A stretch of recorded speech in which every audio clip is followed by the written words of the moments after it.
You're listening to an Airwave Media Podcast.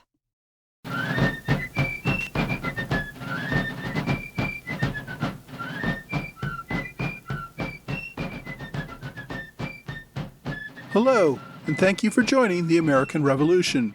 Today, episode 64, the Second Continental Congress begins. On the morning of May 10, 1775, just hours after Benedict Arnold and Ethan Allen stormed Fort Ticonderoga, and 3 weeks into the siege of Boston, the Second Continental Congress convened in Philadelphia. Now, the First Continental Congress, which I looked at back in episode 48, had set this date to meet when it disbanded at the end of October 1774.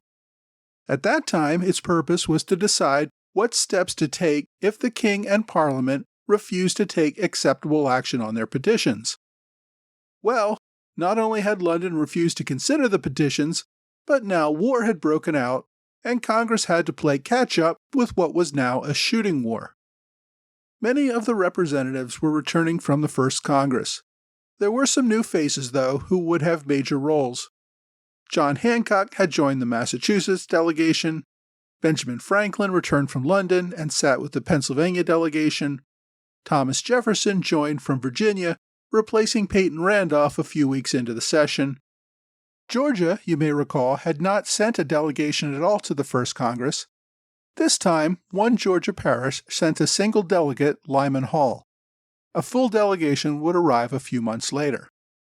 The Second Congress was more willing than the first to take radical action. Part of that was the fact that prominent Tories who had gone to the First Congress now decided that further participation could be seen as treason.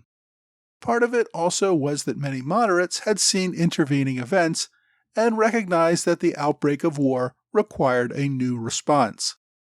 The Second Continental Congress essentially broke down into 3 factions. The most conservative faction, led by men like John Dickinson of Pennsylvania, still wanted to return to the relationship that the colonies had with Parliament at the end of the French and Indian War. Parliament held authority over the empire, but essentially respected the rights of the colonies to govern and tax themselves. Even these most conservative delegates would be considered radicals by Parliament's standard back in London. Most delegates probably fell into a middle moderate category. They believed Parliament could not be trusted to govern the colonies. They still hoped to fashion a compromise with London that would allow the colonial legislatures to govern and tax themselves, but still operate as loyal subjects to the king. They essentially wanted a new power-sharing arrangement that would keep them within the protection of the empire, but otherwise operate independently. Most of the southern delegates fell into this category, as well as delegates from other regions. Finally, the most radical faction accepted the idea that with war having come, there really was no option other than full independence. John Adams and a few other New Englanders had probably reached this conclusion by this time, but they dared not express it openly in Congress yet. They realized they needed moderates to bring the other colonies into the fight. They could not afford to scare them away. As events progressed, they hoped that others would accept that nothing would work but independence. Peyton Randolph of Virginia, who had presided over the First Continental Congress, received unanimous re-election to the Second. Randolph, a lawyer from one of the wealthiest and most prominent families in Virginia, was a well-respected moderate. Within weeks, though, he had to return home. Congress then elected John Hancock of Massachusetts to preside over Congress. The first few weeks of the Congress were a scene of chaos and confusion for the delegates, as they received depositions from Lexington and Concord. The siege of Boston, involving tens of thousands of armed militia, was only one issue. Congress soon began to receive reports about the capture of Fort Ticonderoga. All over the continent, colonists rose up, forming armies and confiscating arms and ammunition from public armories. They forced royal governors and even outspoken Tories to flee for their lives. The small contingent of British regulars in New York were stuck on Navy ships in the harbor. The soldiers dared not set foot on land. Royal governors up and down the continent found their positions completely untenable. Absent the arrival of British regulars, each governor realized his options were becoming limited to being asked to leave, being taken prisoner, or joining the Patriot cause. No governor with a royal appointment took that third option, not even Governor William Franklin of New Jersey, who split permanently with his father Benjamin, now in the Continental Congress. Only elected Governor of Connecticut, Jonathan Trumbull, transitioned to the Patriot leadership. So with all this going on, one of Congress's first decisions was whether their goals had changed. Were they seeking independence? Were they supporting an armed rebellion? Or were they simply trying to get the king and parliament to move back to the status quo? John Dickinson gave a lengthy speech urging Congress not to go too far too fast.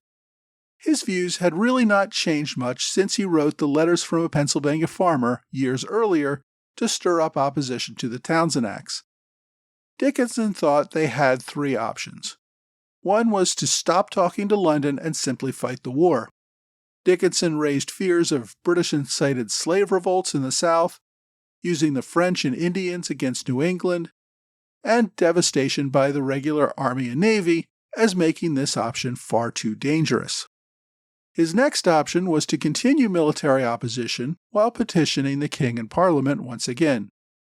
Although previous petitions had fallen on deaf ears, now that Lexington and Concord had shown the colonists would fight, perhaps London would be more amenable to petitions. The third option would be to send negotiators to London to work out a solution in person. And to Dickinson, this seemed like the best option. Dickinson's position, requesting that Parliament simply restore the status quo, put him squarely within the mainstream Patriot thought 5 years earlier. Others, though, had moved on. Most delegates realized they could never trust Parliament to support their best interests. They wanted complete autonomy over domestic affairs with only a shared loyalty to the king. And a few, as I said, did not even want that, but they were keeping quiet, at least for now. Several delegates spoke in opposition to Dickinson, including Patrick Henry. And even that outspoken Virginia radical did not propose independence. Samuel and John Adams both opposed Dickinson's ideas in letters written afterwards, that they did not want to appear too radical to the rest of Congress in the debates quite yet. The Massachusetts delegation still feared that the rest of the colonies would say, "You guys are nuts," and leaving them to fight the war on their own. So the Dickinson debates resulted in 4 votes, the first 3 nearly unanimous, referring to themselves as His Majesty's most faithful subjects, which had been put in a precarious situation that unfortunately resulted in the battles of Lexington and Concord, and that all the colonies would work toward defending their fellow citizens in Massachusetts, and that they hoped for a restoration of harmony between the colonies and the mother country, though they stayed away from any specifics about what that harmony might entail. The 4th vote passed narrowly, and that was to submit another petition to the king calling for negotiations to work out an acceptable power-sharing plan. The fact that the last vote was so narrow says that most delegates had accepted that the time for talk was really over.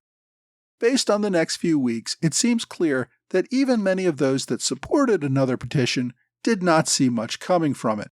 They would prepare for war, but if you want to send another document to the king, knock yourself out.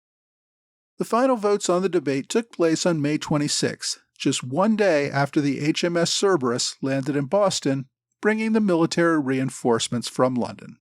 As Congress debated its new petition to the king, word reached Congress about Allen and Arnold capturing Fort Ticonderoga and Crown Point. Now, unlike Lexington and Concord, which could be portrayed as self-defense against British aggression, capture of these forts clearly constituted an aggressive act of war. For the moderates and conservatives still looking for a negotiated peace, this was a nightmare. Although Allen claimed his capture in the name of the Continental Congress, no one in Philadelphia heard of the attack before it was over. It is almost certain that Congress never would have approved it ahead of time. Not only did it create a divide between the war factions and the negotiation factions in Congress, it started a big colonial dispute as well. New York was probably the most pro-loyalist colony attending the convention. The fact that extra-legal committees in Massachusetts and Connecticut approved an invasion into New York without notice or consent did not sit well with many New Yorkers. The fact that Ethan Allen was involved only made things worse. Many New York delegates considered the man a terrorist. To keep New York happy and prevent any further conflict, Massachusetts agreed to turn over the fort to New York, but asked that the cannon be shipped to Boston for use in the siege. There is actually very little in the congressional records about Ticonderoga, and apparently most of the discussions were done in committee and without much written record. What we do know, though, shows Congress simply was not ready to start managing a war even before it decided to create an army. But when the Dickinson debates were over, Congress in early June finally turned to the matter of creating an army. It was clear that the Massachusetts Provincial Congress was in over its head. The Massachusetts delegation had been pushing all along to get the other colonies more involved in the fighting. When Benjamin Church arrived with news from Boston and Joseph Warren's request that Congress take control of its army, Congress got down to business. After a few days of debate, Congress agreed to support a 10,000-man army in Massachusetts and a 5,000-man army in New York. The army in Massachusetts already far exceeded 10,000 men, so I guess not all of them would be able to go on the Continental payroll.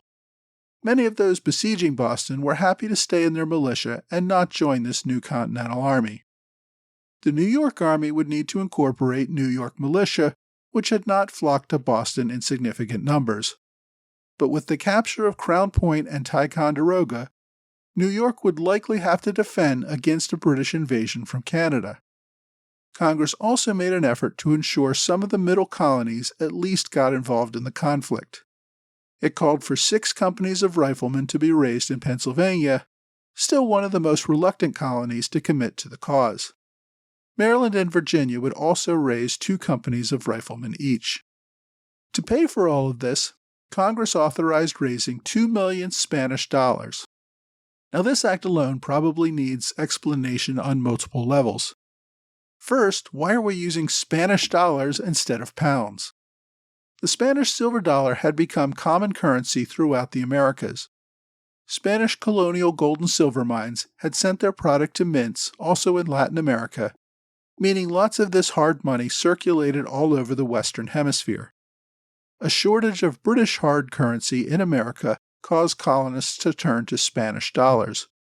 About 4 Spanish dollars was worth about 1 British pound. Spanish dollars were often broken up into eighths. I mean, they literally broke the coin into pieces. And this is where we get the term pieces of 8 that you sometimes hear used in pirate movies. The pieces were also called bits, which is why today we still call a quarter of a dollar 2 bits. Calculating the authorization in Spanish dollars meant that no single colonial currency would be involved, and that the authorization would likely hold its value, unlike colonial currencies, which often sank with inflation. So where did Congress get the authority to do this? The Continental Congress really was just a meeting of colonial delegates to discuss foreign policy. It had no authority to raise taxes or spend large sums of money. The Congress decided to simply act on its own. It called on each of the colonies to pony up the necessary funds. Now, success in collecting that money was mixed at best and would prove an ongoing problem for the next decade or so. But for now, Congress would issue paper notes, essentially IOUs, promising to pay the bearer in Spanish hard currency at some point when they could get their hands on it. For now, we cannot worry about money. We've got a war to fight. And, maybe we'll all be dead before the bills come due anyway. So having approved the creation of an army, Congress next had to select someone to lead it.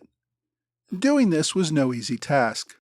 First, there were no experienced generals in America, unless you count militia generals, many of whom may never have even seen combat, or those guys in Massachusetts that the Provincial Congress made generals a few weeks earlier. This new leader would have to create a whole new army and put it into battle against British regulars almost immediately.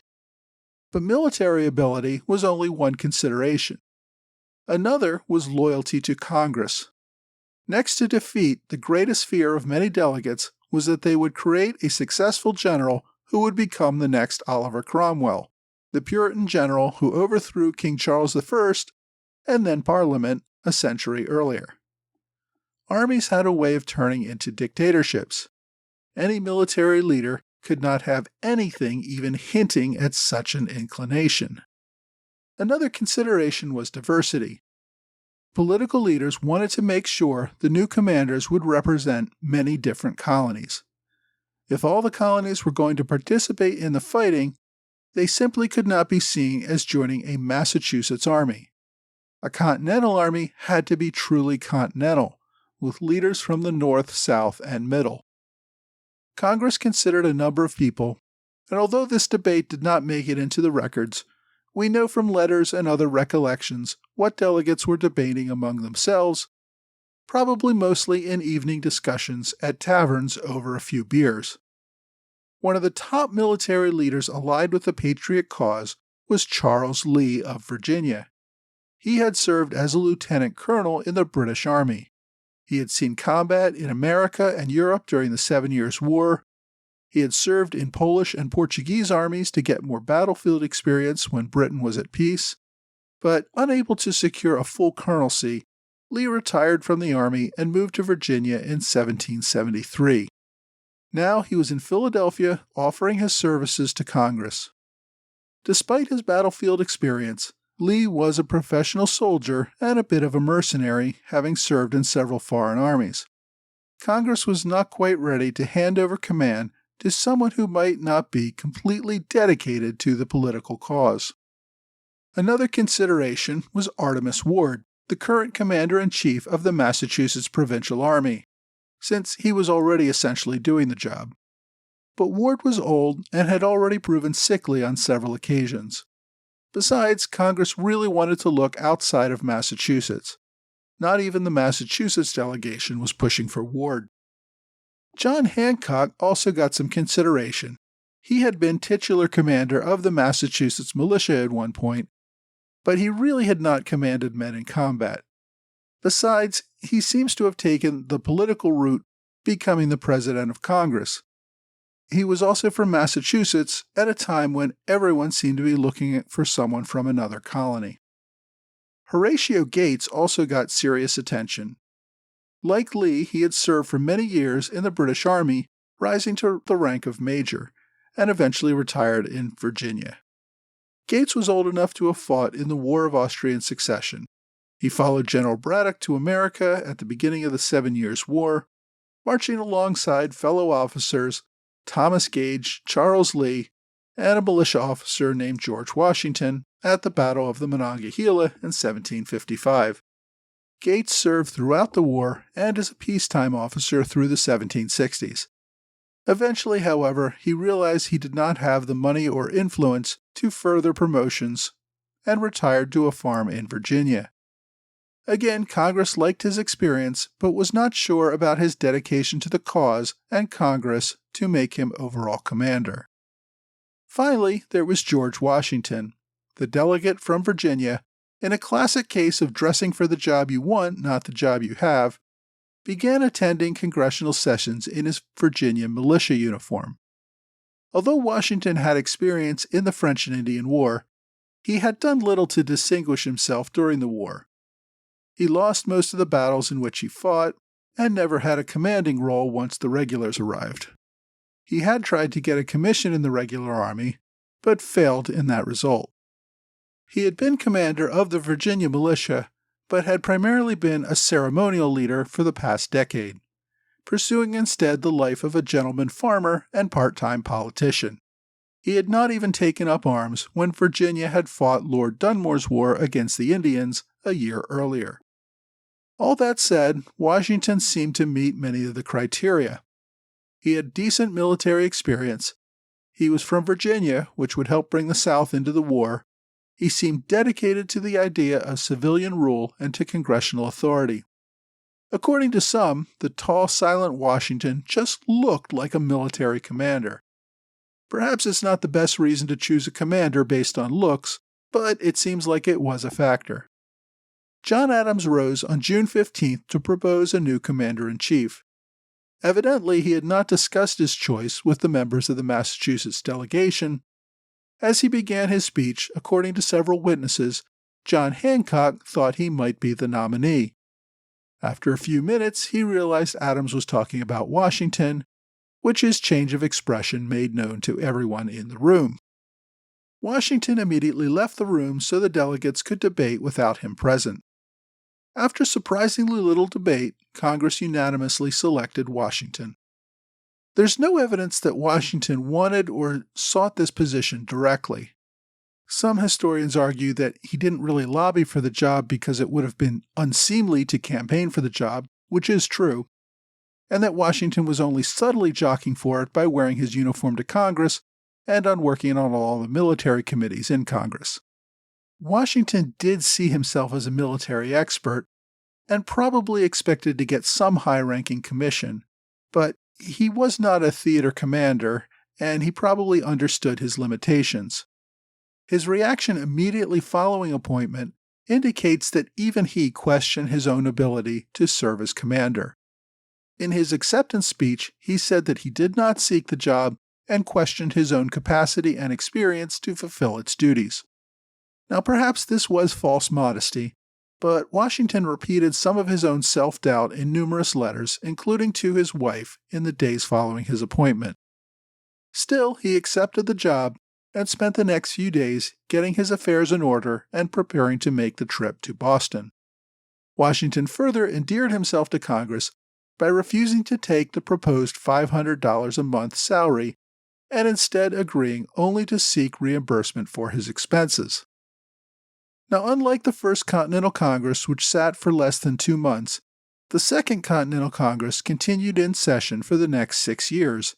It then morphed into the Confederation Congress. So we'll leave it for now in June 1775 and come back later to discuss its ongoing debates.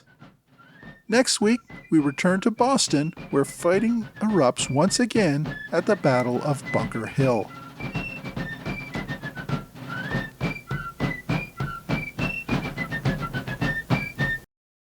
Hello, and welcome back to this week's American Revolution podcast book recommendation. Now, before I get to my recommendation, I want to thank those of you who have made PayPal contributions to help keep this podcast going. There is a link to my PayPal account on most of my newer blog articles, which you can see at blog.amrevpodcast.com. Even a contribution of $1 or $2 is greatly appreciated and helps keep this podcast running. Another announcement this week. I try not to put too much date-specific material into this podcast because I know many of you are listening weeks, months, perhaps even years after I first published these episodes. But if you are keeping up to date and happen to live in the Philadelphia area or South Jersey, there's a Revolutionary War event happening at Red Bank, New Jersey on Sunday, October 21st, 2018. This is the former site of Fort Mercer and the anniversary of the battle fought there during the war. There will be a battle reenactment, some living history, and some general festival events. Admission is free, and it should be a fun day for the whole family. The site is a national park now, and it's right on the Delaware River, across the river from the Philadelphia Navy Yard. And it's right off I-295, so very easy to find. Anyway, I plan to go to the event. If anyone else is interested in going or meeting up, just let me know. You can tweet me at amrevpodcast or email me at mtroy.history@gmail.com. I'm always happy to meet up with anyone interested in talking about the Revolution. Okay, so on to this week's book recommendation. This week's episode focused on the Second Continental Congress. Now, most books about the Revolution focus on the war itself. You know, the men who picked up guns and marched toward the enemy. We look at the lives of military leaders and how they challenged the enemy in the field. Those are interesting and compelling stories, and will probably make up the bulk of my podcast episodes as well. But a critical part of history was not the fighting, but the political side of the Revolution. There are important debates on political theory, but there's also the actual politics of convincing leaders to agree on their political goals and making sure they can get the people to go along with them. There's also the need to feed, clothe, arm, and equip an army, and ensure its leaders are competent and effective. All of this also requires lots of money that needs to be raised. Delegates to the Continental Congress had to deal with all of these issues even while they were deciding on the rules for themselves and where they were headed. Today's book, Our Lives, Our Fortunes, and Our Sacred Honor, by Richard Beeman, focuses on the First Continental Congress and the first year or so of the Second Continental Congress up to the Declaration of Independence. It explains these chaotic years and how the delegates tried to reach their goals. Even delegates who did not fight on the battlefield knew they were putting their lives on the line by participating as leaders in what Britain regarded as treason. This was serious stuff, Game of Thrones kind of stuff. If you lost, you did not go home. You hanged. The crown confiscated your land, and your family survived on the charity of others. In his book, Professor Beeman provides a closer look at how these men interacted, how they went from being a group of almost self-selected leaders to convincing the colonies to become free and independent states, all while supporting an army in the field against one of the greatest military powers on Earth. The book itself was published in 2013 and is just over 400 pages, so it gets into a fair amount of detail. It includes in its appendix a copy of Jefferson's draft of the Declaration of Independence, so you can compare it with the final version. It also has some notes at the end, of course, but is not extensive. The author, Richard Beeman, sadly passed away about 2 years ago. He had been a professor at the University of Pennsylvania and had written a number of other books on the founding of the United States. I'm so glad he was able to leave us with this final work, Our Lives, Our Fortunes, Our Sacred Honor, as it does focus on something that most Revolutionary War books do not. If you want to have something that focuses on the early years of the Continental Congress, this book is it. Well, that's it for this week. I hope you will join me next week for another American Revolution podcast.